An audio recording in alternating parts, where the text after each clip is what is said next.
Donald John Trump का जन्म 14 जून 1946 को न्यूयॉर्क शहर के क्वींस के जमैका अस्पताल में हुआ था, जो फ्रेड ट्रंप और मैरी एनी मैक्लियोड ट्रंप की चौथी संतान थे। कॉलेज में रहते हुए ट्रंप ने वियतनाम युद्ध के दौरान 4 छात्र ड्राफ्ट स्थगित किए। 1966 में उन्हें एक चिकित्सा परीक्षा के आधार पर सैन्य सेवा के लिए फिट माना गया था और जुलाई 1968 में एक स्थानीय ड्राफ्ट बोर्ड ने उन्हें सेवा करने के लिए योग्य के रूप में वर्गीकृत किया। अगर हम ट्रंप के परिवार की बात करें तो उन्होंने 1977 में चेक मॉडल इवाना जेलनिकोवा से शादी की। उनके 3 बच्चे हुए, डोनाल्ड जूनियर, इवानका और एरिक। अभिनेत्री माला मेपल्स के साथ ट्रंप के अफेयर के बाद 1990 में दोनों का तलाक हो गया। ट्रंप और मेपल्स ने 1993 में शादी की और 1999 में तलाक हो गया। उनकी एक बेटी है, टिफनी, जिसे माला ने कैलिफोर्निया में पाला। 2005 में ट्रंप ने स्लोवेनियाई मॉडल मेलानिया नॉस से शादी की। उनका एक बेटा है, बैरन। अगर हम उनके स्वास्थ्य संबंधी आदतों के बारे में बात करें तो ट्रंप का कहना है कि उन्होंने कभी शराब नहीं पी, सिगरेट नहीं पी या ड्रग्स का इस्तेमाल नहीं किया। वह रात में लगभग 4 या 5 घंटे सोते हैं। उन्होंने गोल्फिंग को अपना व्यायाम का प्राथमिक रूप कहा है। वह व्यायाम को ऊर्जा की बर्बादी मानते हैं, क्योंककि उनका मानना है कि शरीर एक बैटरी की तरह है, जिसमें ऊर्जा की एक सीमित मात्रा होती है, जो व्यायाम से समाप्त हो जाती है। ट्रंप ने 1968 में पेंसिल्वेनिया विश्वविद्यालय से अर्थशास्त्र में विज्ञान स्नातक की उपाधि प्राप्त की। उनके पिता ने उन्हें 1971 में अपने रियल एस्टेट व्यवसाय का अध्यक्ष नियुक्त किया।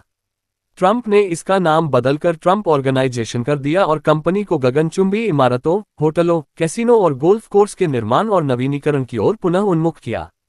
1990 के दशक के उत्तरार्ध में कई व्यावसायिक विफलताओं के बाद उन्होंने सफल साइड वेंचर लॉन्च किए, जिनमें से अधिकांश ट्रंप नाम के लाइसेंस थे।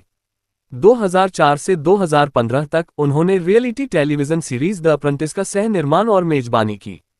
वह और उनके व्यवसाय 4000 से अधिक कानूनी कार्रवाइयों में वादी या प्रतिवादी रहे हैं, जिनमें 6 व्यावसायिक दिवालियापन शामिल हैं। ट्रंप ने 2016 के राष्ट्रपति चुनाव में रिपब्लिकन पार्टी के उम्मीदवार के रूप में डेमोक्रेटिक पार्टी की उम्मीदवार हिलेरी क्लिंटन के खिलाफ जीत हासिल की, जबकि लोकप्रिय वोट हार गए। एक विशेष वकील की जांच ने स्थापित किया कि रूस ने ट्रंप के पक्ष में चुनाव में हस्तक्षेप किया था। अभियान के दौरान उनके राजनीतिक पदों को लोकलुभावन, संरक्षणवादी, अलगाववादी और राष्ट्रवादी के रूप में वर्णित किया गया था। उनके चुनाव और नीतियों ने कई विरोध प्रदर्शनों को जन्म दिया। वह बिना किसी पूर्व सैन्य या सरकारी अनुभव के एकमात्र अमेरिकी राष्ट्रपति थे। ट्रंप ने षड्यंत्र के सिद्धांतों को बढ़ावा दिया और अपने अभियानों और राष्ट्रपति पद के दौरान कई झूठे और भ्रामक बयान दिए, जो अमेरिकी राजनीति में अभूतपूर्व थे। उनकी कई टिप्पणियों और कार्यों को नस्लीय रूप से आरोपित, नस्लवादी और स्त्री द्वेषी के रूप में चित्रित किया गया है। राष्ट्रपति के रूप में ट्रंप ने कई मुस्लिम बहुल देशों के नागरिकों पर यात्रा प्रतिबंध का आदेश दिया, अमेरिका मैक्सिको सीमा पर दीवार बनाने के लिए सैन्य धन को हटा दिया और एक परिवार अलगाव नीति लागू की। उन्होंने 100 से अधिक पर्यावरण नीतियों और नियमों को वापस ले लिया। उन्होंने 2017 के tax cuts and jobs act पर हस्ताक्षर किए, जिसने करों में कटौती की और अफोर्डेबल केयर एक्ट के व्यक्तिगत स्वास्थ्य बीमा अनिवार्य दंड को समाप्त कर दिया। उन्होंने नील गोरसच, ब्रेट कवनुग और एमी कोनी बैरेट को अमेरिकी सुप्रीम कोर्ट में नियुक्त किया। उन्होंने कोविड-19 महामारी पर धीमी प्रतिक्रिया दी, स्वास्थ्य अधिकारियों की कई सिफारिशों को नजरअंदाज किया या उनका खंडन किया, परीक्षण प्रयासों में हस्तक्षेप करने के लिए राजनीतिक दबाव का इस्तेमाल किया और अप्रमाणित उपचारों के बारे में गलत सूचना फैलाई। ट्रंप ने चीन के साथ व्यापार युद्ध शुरू किया और प्रस्तावित ट्रांस पैसिफिक पार्टनरशिप व्यापार समझौते, जलवायु परिवर्तन पर पेरिस समझौते और ईरान परमाणु समझौते से अमेरिका को वापस ले लिया।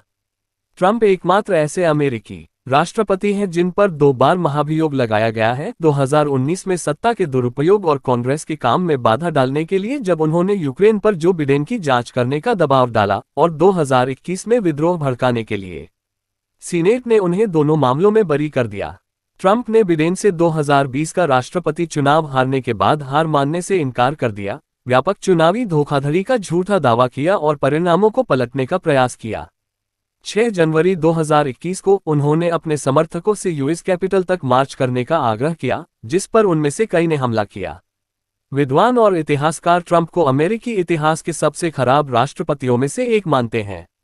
पद छोड़ने के बाद से ट्रंप ने रिपब्लिकन पार्टी पर अपना दबदबा कायम रखा है, जिसने उन्हें 2024 के राष्ट्रपति चुनाव में अपना उम्मीदवार नामित किया है। मई 2024 में न्यूयॉर्क में एक जूरी ने ट्रंप को 2016 के चुनाव को प्रभावित करने के प्रयास में स्टॉर्मी डैनियल्स को पैसे के भुगतान से संबंधित व्यावसायिक रिकॉर्ड को गलत साबित करने के 34 गुंडागर्दी के मामलों में दोषी पाया, जिससे वह किसी अपराध के लिए दोषी ठहराए जाने वाले पहले पूर्व अमेरिकी राष्ट्रपति बन गए। उन्हें वर्गीकृत दस्तावेजों के गलत इस्तेमाल और 2020 के राष्ट्रपति चुनाव को पलटने के प्रयासों से संबंधित 54 अन्य गुंडागर्दी के मामलों में 3 अन्य न्यायालयों में दोषी ठहराया गया है।